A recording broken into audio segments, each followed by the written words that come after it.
All right, now we're going to talk about the third page of the review packet. So the first one says, circle which equation is equivalent to y minus 8 is equal to negative 3 times x plus 3. So the first thing I notice is that this equation that we're given is in point-slope form, and the answer choices over here are in slope-intercept form. So that means I'm going to have to convert this from point-slope to slope-intercept. And so if you look at this here, which is what I have on the word wall on the board in my room, we're currently in point-slope form, and we want to get to slope-intercept form. So to do that, we're going to distribute and solve for y. So that's what I'm going to do now. I'm going to distribute the negative 3. So y minus 8 is equal to negative 3x minus 9. And then I'm going to solve for y. And to solve for y, I'm going to add 8 to both sides. So y is equal to negative 3x minus 1. And now that I'm in slope-intercept form, I can see that the answer choice there is D. The next one is in y equals mx plus b, or slope-intercept form. And I notice that these answer choices are more in standard form because they all have the x and the y on the same side. So again, I'm going to refer back to my order here. I'm currently in slope-intercept form. I want to get to standard form, so I'm going to have to end up moving the x over here to be with the y on the same side. And I'm going to need to make sure that there are no fractions or decimals. So first thing I'm going to do for this problem is I'm going to get rid of the fractions because we can't have those in our final answer. So to get rid of the fractions in this, I'm going to do what's called clearing the equation. And I'm going to multiply the entire equation by a common denominator. Now in this problem, it's pretty straightforward because these two fractions already have a common denominator of 4. So I'm going to go ahead and multiply by 4. And when I multiply everything by 4, I'll have 4 times y, which is 4y. Is equal to 4 times 5/4 x, and 4 times 5/4 is just 5x, and 4 times 3/4 is 3. And now that's why we multiply by that common denominator, because these denominators will cancel out and you'll no longer have fractions. Now that I've gotten rid of the fractions, I need to move the x to be over with the y. So I'll subtract 5x from both sides. Negative 5x plus 4y is equal to 3. Okay. So I've got it in standard form. Looking at the answer choices, I know D and C can't be correct because they have fractions. So we know that those aren't right. And we're only left with A and B. Now, if you notice, the answer that we came up with doesn't exactly match A or B. So if you remember, when I first taught standard form, I told you there's actually 2 rules of standard form. The first is that you can't have any fractions or decimals. And the second is that A, or this leading coefficient, has to be positive. Now, we've kind of been ignoring that second rule because there's no mathematical reason for why A has to be positive. But like I said, this doesn't exactly match one of these answers. So let's go ahead and try and fix that and see what we come up with. So if I want to make this leading coefficient positive, I'm going to multiply the whole thing by negative 1. When I multiply the whole equation by negative 1, I'm essentially changing the sign on each term. So negative 1 times negative 5x is positive 5x.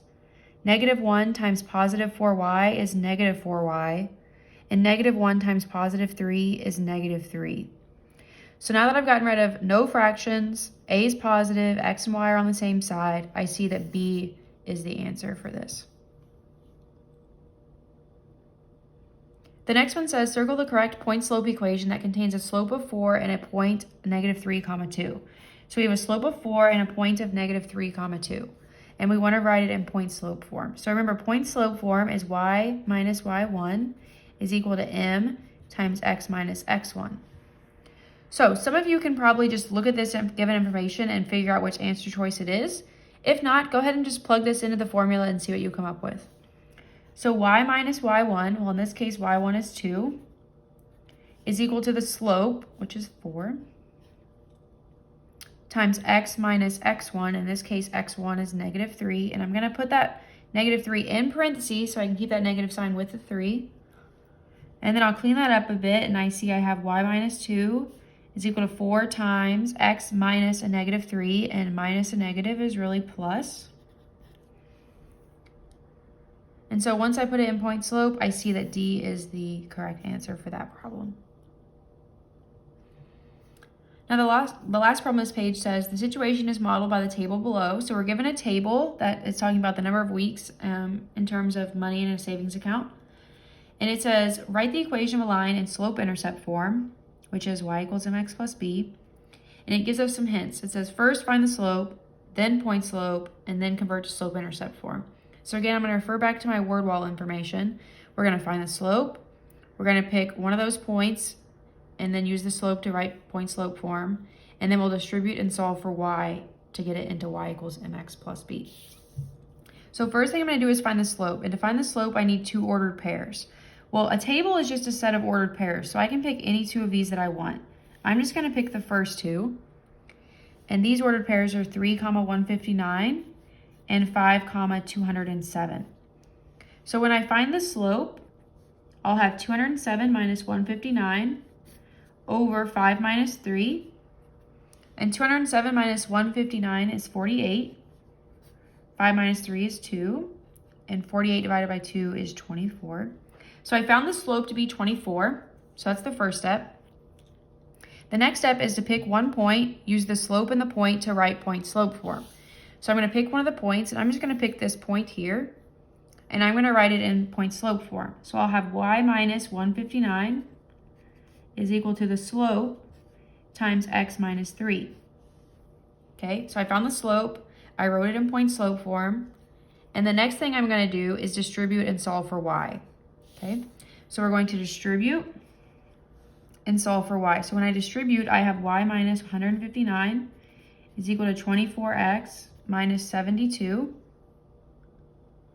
And then I add 159 to both sides. And when I do so, I see that 159 minus 72 is 87. So I really have y is equal to 24x plus 87. And that is my equation of a line for this table in slope-intercept form. The next part says, how much money will be saved after 36 weeks? Okay, well, first of all, we need to determine, are we going to plug in 36 for x or y?